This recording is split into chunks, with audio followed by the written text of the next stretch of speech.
Ces vidéos ont choqué plus d'un Camerounais et enchanté d'autres. Elle a montré son sang caleçon à toute la République.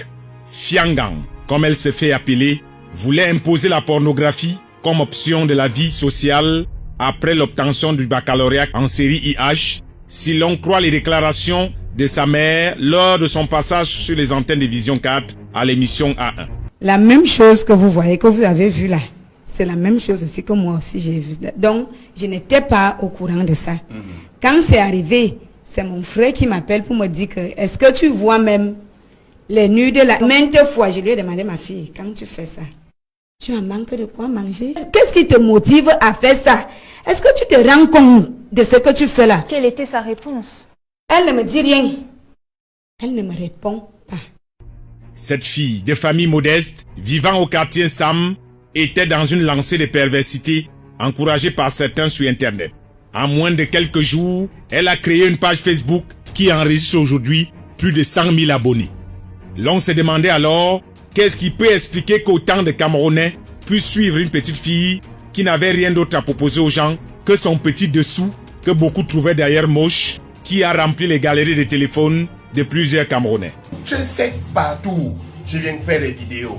Il fallait donc que la République lui rappelle que nous ne sommes pas encore en enfer, que l'Apocalypse n'a pas encore atteint le seuil de l'apostasie. La question que l'on se pose, qui apprend même à ses enfants de faire des sassaillés et de les filmer pendant qu'ils sont dans des chambres d'hôtel.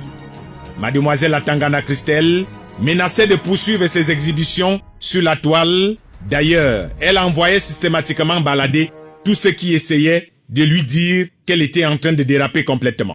Que je fais semblant. Pourtant, moi-même, j'ai publié mes vidéos. Waouh! Je savais pas. De toute façon, je suis habituée à ça. Maintenant, je m'en fiche complètement que vous m'insultez, que vous me critiquiez. Je m'en fous. Donc, moi, je poste mes photos ou alors mes vidéos. Quand je poste un truc, je m'en fous de ce que vous allez dire après. Fiangang a voulu qu'on parle d'elle dans le mauvais sens pour être une célébrité. Mais nous lui disons qu'elle ne sera jamais une célébrité si elle emprunte un chemin aussi sombre que celui de montrer son sexe à toute la République.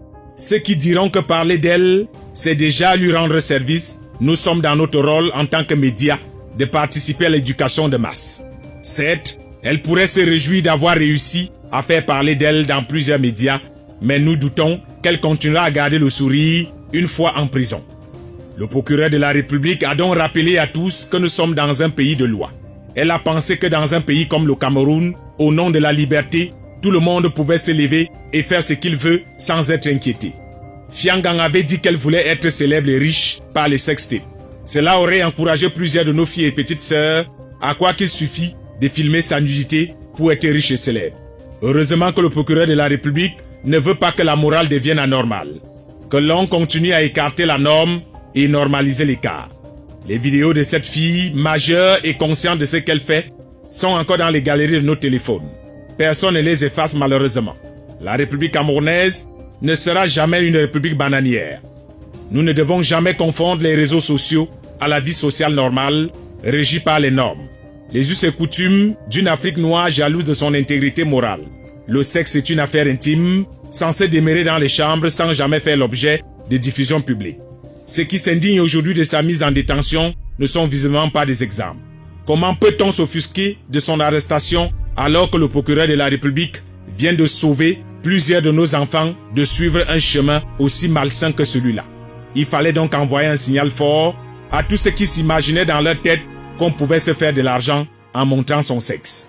Certainement, lorsque Fiangang sortira de prison, elle n'aura jamais envie de recommencer et cela servira d'exemple à beaucoup d'autres d'éviter d'être des enfants d'une république qui veulent vivre dans la débauche.